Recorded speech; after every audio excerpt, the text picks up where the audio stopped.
Primero agradecer a Seger la invitación para estar esta mañana en esta magnífica mesa con sobre todo esta materia tan interesante que va tomando cada vez más fuerza, todo lo que tiene que ver con la regeneración tisular y que realmente estamos en el camino del futuro. El futuro va a ir más que por la destrucción en una zona, como hemos hecho clásicamente, y yo era un ferviente convencido de ello, de hacer grandes colgajos y dejar cicatrices a diestro y siniestro para cubrir los defectos, a intentar inducir la regeneración por los propios mecanismos del individuo. Bien, yo cuando empecé a preparar la charla del día de hoy me acordé que en el año 2005 el Congreso de la Sociedad Americana en Nueva Orleans fui a un curso del Dr. Coleman y Coleman, que como sabéis es no el padre, pero quien ha reordenado y ha puesto las bases modernas de los injertos de tejido adiposo, pues empezó el hombre a divagar al final, justo al final de creo que eran 4 horas de curso, sobre el papel de los injertos en la curación de las heridas, la mejoría, sobre todo la mejoría de cicatrices, y empezó a hablar de las células madre pa' aquí pa' allí, hasta el punto que cuando yo salí de la charla con los otros compañeros de aquí, les dije, este hombre ya ha empezado a perder la cabeza, ya se cree Dios, y ha hablado unas cosas de las células madre, cómo va a tener esas células madre, cómo va... Bueno, eso era el año 2005, me he tenido que comer mis palabras, porque ahora todo el mundo habla de las células madre del tejido adiposo, y este hombre no debía tener mucha capacidad de telepatía para saber lo que yo pensaba, porque incluso después me invitó a escribir un capítulo de su libro. Pero bueno, él no me debe tener rencor por pensar eso. También, volviendo atrás y viendo las primeras presentaciones que yo hacía sobre los injertos de tejido adiposo, también por ahí en el 2005 me encontré esta diapositiva en la cual ya destaco aquí estas tres indicaciones de los injertos de tejido adiposo que tienen que ver con el tema de hoy, ¿no? Con el tema de la reparación tisular. Y estas indicaciones eran los defectos cicatriciales, la radiodermitis y en las enfermedades autoinmunes que podemos llamar esclerosantes, ¿no? Como esclerodermia, el lupus. Quiero decir que ya se intuía desde años atrás que por ahí iba a haber una indicación. Bien, y el interés sobre todo de los injertos de tejido adiposo para la regeneración tisular, pues viene precisamente, como sabéis, de que tenemos dos vías de restauración de los tejidos. Una es la reparación mediante un tejido especializado, que es la cicatriz, y la regeneración, que es restaurar el tejido con tejido de una propiedad idéntica al tejido original. En principio, lo que es más deseable es la regeneración, y en eso los injertos de tejido adiposo autólogo pueden tener un papel, porque nos permite restaurar el volumen y, como veremos ahora más adelante, pues liberan la fibrosis, la cicatriz, generan angiogénesis por la relativa isquemia que tienen los tejidos extremadamente fibrosados, y en el caso que haya habido radioterapia, son capaces de revertir los efectos de la radioterapia hasta un cierto punto, pues la pérdida de elasticidad, la pigmentación y coloración de estas pieles, y mejorar el enlentecimiento de la curación de las heridas, o incluso se ha sugerido en distintas publicaciones pues la curación de las úlceras radiodermíticas. Esto intenta representar una cánula depositando los injertos de tejido adiposo en el tejido, y en realidad, ¿qué es un injerto de tejido adiposo? Pues es una fracción de tejido. A veces nos olvidamos y pensamos de que es tan solo una amalgama de adipocitos, y en realidad son adipocitos con estas células mesenquimales, que yo ya no sé cómo denominarlas, porque al principio le llamamos células madre, después cada autor ha ido, y cada tendencia pues le da otro nuevo nombre, pues por ejemplo células de la fracción vascular estromal, células regenerativas derivadas del tejido adiposo, etcétera, etcétera, etcétera. Con lo cual, igual mejor nos quedamos con la denominación de células regenerativas que han generado últimamente también mucha industria alrededor del interés de enriquecer o aportar más de estas células a nuestros defectos para intentar inducir una mayor regeneración. En este esquema de aquí, de una publicación de Kotaro Yoshimura, pues lo que vemos en los puntos rojos serían estas células regenerativas, cómo podemos extraerlas del propio tejido adiposo para aplicarlas sobre otra fracción de tejido adiposo y de esta manera enriquecer el injerto. De esto hablaremos un poquito más adelante. Vamos a ir a través de casos clínicos pues, a discutir qué es lo que nos pueden aportar los injertos de tejido adiposo. De ese compendio de indicaciones, pues la primera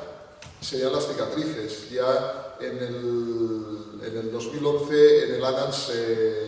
publicamos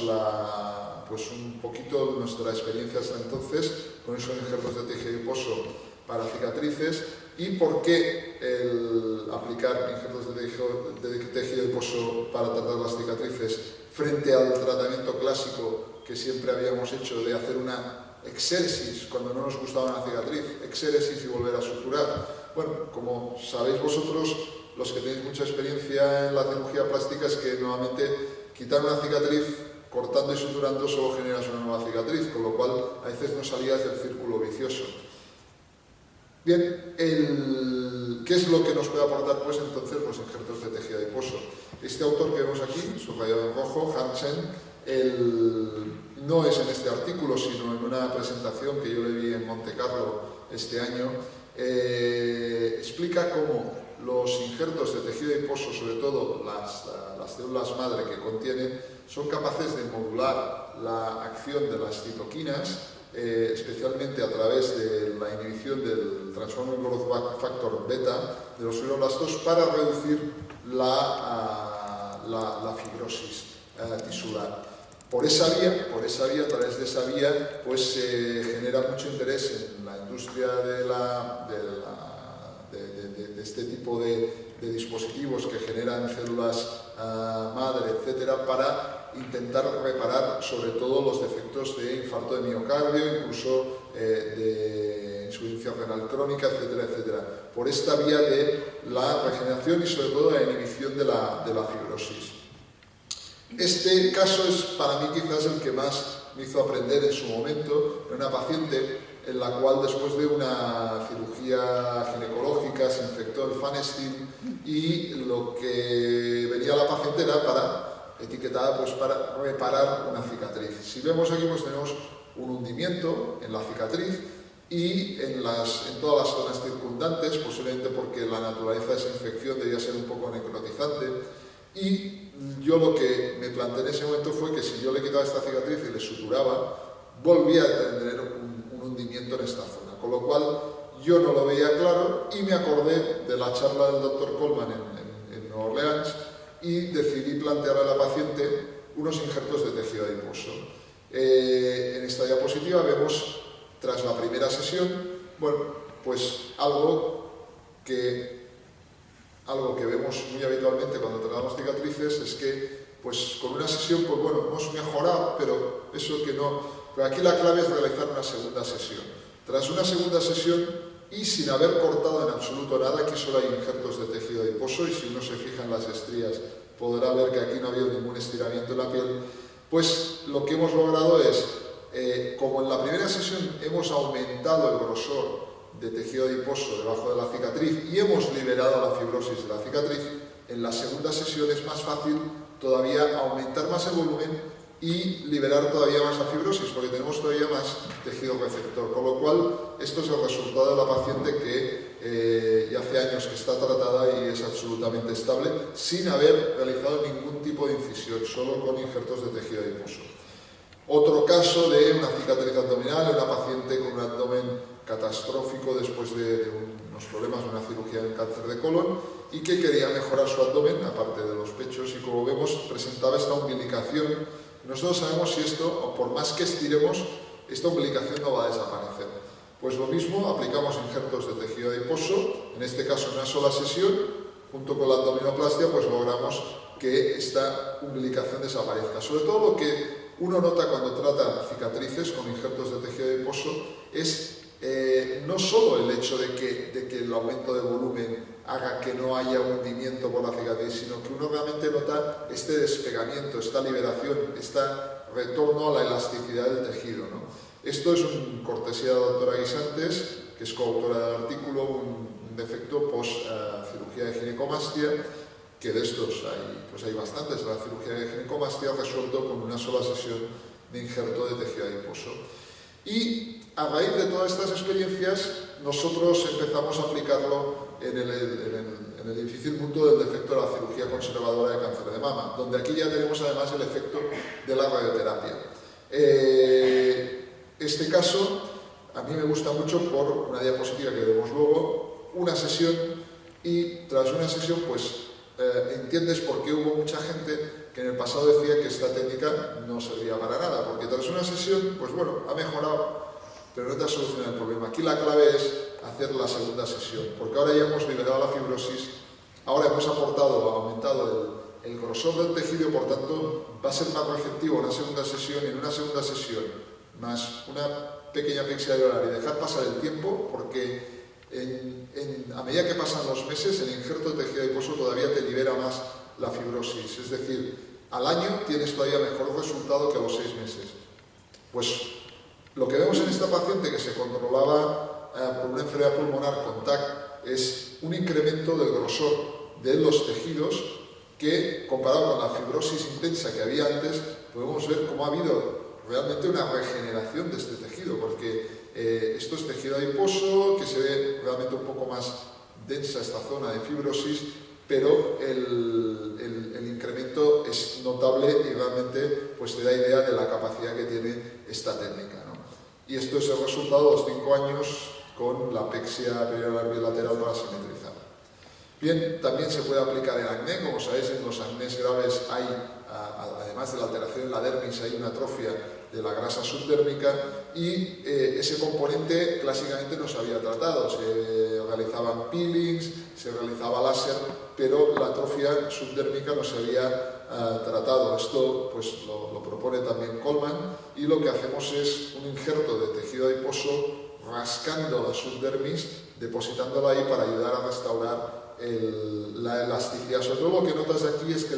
esta piel pasa de ser una piel granujienta, dura en las zonas de fibrosis, a ser una piel blanda y de alguna manera ayudar a suavizar los defectos del acné. Una cicatriz retráctil en el cuello tras una biopsia de una adenopatía con una sola sesión.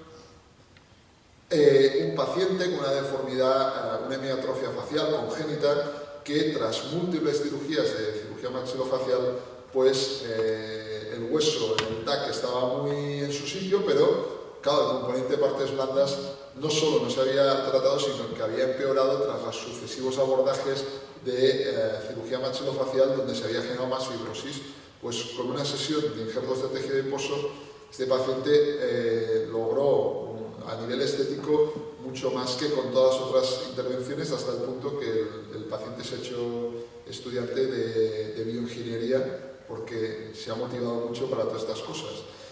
También en el ámbito de la cirugía maxilofacial, esta paciente sufría una disóstosis mandíbulo-facial atípica, que me lo tengo que apuntar porque si no me acuerdo del nombre nunca, en la que vemos pues, la misma situación tras múltiples cirugías de extracción mandibular, cirugía ortognática, etc. Lo que tenemos es todavía más fibrosis de partes blandas, y esto hay que mejorarlo pues, con un injerto de tejido adiposo, que es lo que realmente le da en cuanto a lo que es el nivel de parte blanda, porque las partes óseas sí que estaban bien restauradas, pues el mejor resultado estético. Un síndrome de Parry-Romberg, al cual le habían tratado en esta zona de la cara con injertos, pero no en la línea que lo hacemos hoy en día los injertos de tejido adiposo, sino con injertos dermograsos, y como vemos pues el problema persistía. Tras una sesión, lo que vemos en el TAC es estas zonas blanquecinas de aquí son los injertos dermograsos antiguos calcificados, hay que no aportan absolutamente nada, es un endurecimiento, no los quitamos por el riesgo de provocarle una parálisis facial porque estaban absolutamente pegados al tejido, y lo que hicimos fue injertar a su alrededor, y tras 2 sesiones y dejar un poco de tiempo, lo que vemos es el restablecimiento pues, de la forma de la cara de esta paciente que llevaba pues, desde la infancia, cuando en una aldea de Galicia le habían catalogado de parálisis facial. Y después, algo que se ve mucho, sobre todo en la consulta de traumatología, son los defectos por los pins de los fijadores externos, que nos incomoda mucho al cirujano plástico. Realmente no hay una buena solución. Hacer una exéresis de esta cicatriz y suturar, lo único que te lleva es a aparecer una nueva cicatriz. Pues con los injertos lo que logras es restablecer no solo el volumen, sino que la piel vuelve a ser móvil encima de esta cicatriz, de tal manera que al menos lo que es la mancha o la coloración de la cicatriz, la marca, eso persiste, pero al menos el hundimiento y esa sensación de piel fijada ahí desaparece. Siguiendo pues con los efectos de radioterapia, aquí también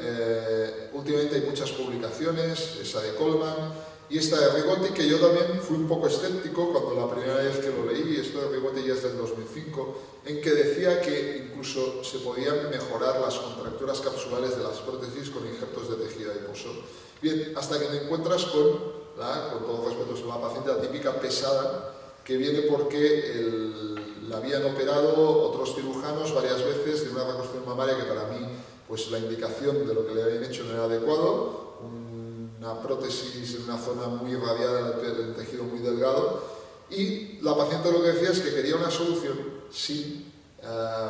hacerse una nueva cirugía. Bien, acordándome de lo de Rigotti, pues le hice unos injertos de tejido adiposo y cuál es mi sorpresa, si os fijáis, es la relajación de la contractura capsular que presentaba la paciente, lo que hizo que la paciente ya se encontraba cómoda porque no se sentía esa sensación de opresión. Realmente yo inicialmente no me podía creer o no me creía que los injertos de tejido adiposo fueran capaces de hacer esto. Otra paciente lo mismo, la amiga de una enfermera de nuestro quirófano, que con esta reconstrucción mamaria de 18 años de evolución, con dorsal y prótesis, donde la prótesis estaba contracturada, pues lo mismo, ella quería algo que no implicara volver a abrir y suturar. Injertos de tejido adiposo, y cuál es nuestra sorpresa con el tiempo, pues esta relajación del tejido y la liberación de la contractura. También se puede realizar a nivel de cabeza y cuello, nosotros lo hemos realizado pues en ese nivel, sobre todo a nivel intraoral, para liberar retracciones de los colgajos en reconstrucción intraoral y de suelo de boca. Es difícil en fotografías observar la mejoría, sobre todo lo que refiere el paciente es que nota que tiene, por ejemplo, menos disfagia y que si el paciente tiene trismus, como que los trismus mejoran. En cuanto a las enfermedades autoinmunes, en el año 2003, sin tener todavía conocimiento que esto se llegaría a aplicar, como veremos ahora, quizás casi de rutina para estos pacientes, esta esclerodermia, tratada con una sesión de injertos de tejido adiposo. Y como vemos, ahora en el 2013, Guy Magalón de Marsella pues está hablando ya mucho respecto de la mejoría que proporcionan los injertos de tejido adiposo enriquecidos con células regenerativas para la esclerodermia a nivel facial y de las manos. Y esto en una paciente también de lupus eritematoso que en otro hospital le habían intentado solucionar la atrofia del lado derecho, la esclerosis del lado derecho, con unas cetaplásticas, cosa que es condenar una cicatriz encima de otra cicatriz. Y bueno, con una sesión de injertos de tejido adiposo pues se pudo liberar la zona y por desgracia pues la marca de las cetaplásticas, eso no se ha podido solucionar. Bien, y ya para finalizar, pues hablar de el enriquecimiento de los injertos de tejido adiposo, que tanto se habla hoy en día. Realmente aportan ventajas reales en la práctica clínica. Bien, de entrada deciros de que el enriquecimiento más barato que podéis hacer es utilizar la fracción de los injertos de tejido adiposo de alta densidad, que es cuando centrifugáis el 10% de injerto que queda en la porción más distal de la jeringa. Ahí se ha visto que el tejido adiposo contenido en esa zona es el que tiene mayor capacidad de regeneración, porque tiene mayor capacidad de angiogénesis y el que contiene más células regenerativas. Claro, esto implica que para una zona pequeña y que puedas obtener mucha grasa, porque si no, toda la otra grasa la estás desechando. Pero si recurrimos pues, a métodos más sofisticados, nosotros hemos estudiado, gracias a estas becas FIS, tanto los factores de crecimiento plaquetales como las células regenerativas de la grasa, y utilizamos como modelo los pacientes VIH lipoatróficos porque, como sabéis, la atrofia de estos pacientes en el subcutáneo nos permite controlar muy bien qué es lo que está sucediendo en ese tejido desde el punto de vista clínico, y desde el punto de vista objetivo lo que hacemos es realizar una volumetría con TAC de la grasa contenida en el subcutáneo. Lo que es los factores de crecimiento plaquetales los utilizamos para enriquecer la grasa, para tratar la atrofia de la cara, y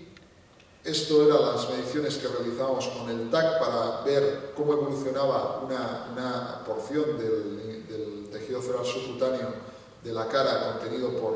más o menos a nivel de la espina nasal anterior como punto de referencia fijo, y esto es lo que nos da la volumetría por TAC, ¿no? Esta coloración que el propio software nos proporciona la cantidad de volumen que hay contenido ahí, y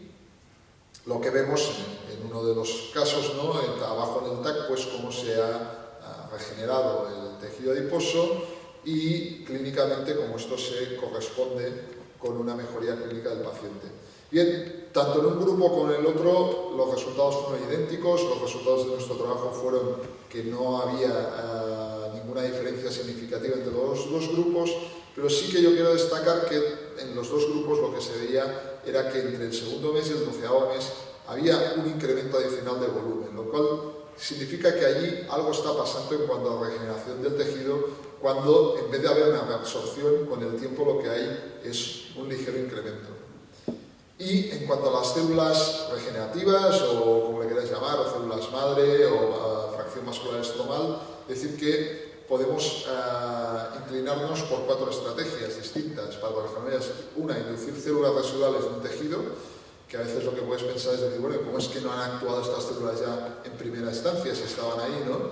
Pero bueno, se puede igual encontrar métodos con los factores de crecimiento, etcétera, para intentar estimularlas. Implantar células madre desde otro tejido, que es lo que se hace con todos estos dispositivos que procesan el tejido adiposo y nos seleccionan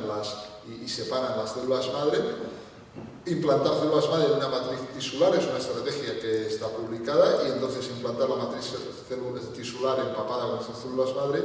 Y otra cosa que últimamente se está preconizando mucho es la posibilidad de movilizar células distantes de la médula ósea hacia el tejido lesionado. Se dice que en los tejidos bajo situaciones de isquemia o de estrés se producen factores que se comunican, factores humorales se comunican con la médula ósea, se liberan células madre hacia el torrente sanguíneo que van a ir a regenerar esa zona. Doctor Fondevila, doctor, sí. Por favor, vaya acabando. Un minuto. Entonces, a nivel de los glúteos, lo que vimos con las células madre, esta es la máquina Cellution, lo que vimos con las células madre a nivel de los glúteos fue que había un incremento un 30% superior de volumen cuando se enriquecían que cuando no se enriquecían. Con lo cual, por un lado, sí que podemos decir que hay un cierto efecto de las células del enriquecimiento de células madre, pero por otro lado, una de las dudas que tenemos es si ese 30% vale la pena respecto al coste que puede implicar utilizar esta tecnología. Creemos que si esto permite que en casos como estos de extrema retracción, pues en vez de necesitar 2 sesiones de injertos de tejido adiposo nos lo reduce a una, o podemos hacer como en este caso una reconstrucción de una mastectomía solo con injertos de tejido adiposo en vez de en 2 sesiones, en una sesión, pues todo esto será bienvenido, ¿no? En este caso de cirugía conservadora, etcétera. Por tanto, ya por último decir que también tenemos que tener en cuenta que todo esto puede estar muy bien, pero que todo lo que estimule un proceso regenerador también puede estimular, por ejemplo, las células durmientes de un tumor. Y esto a nivel de reconstrucción mamaria, pues hemos visto el uso de injertos de tejido adiposo, linfangitis carcinomatosa en una paciente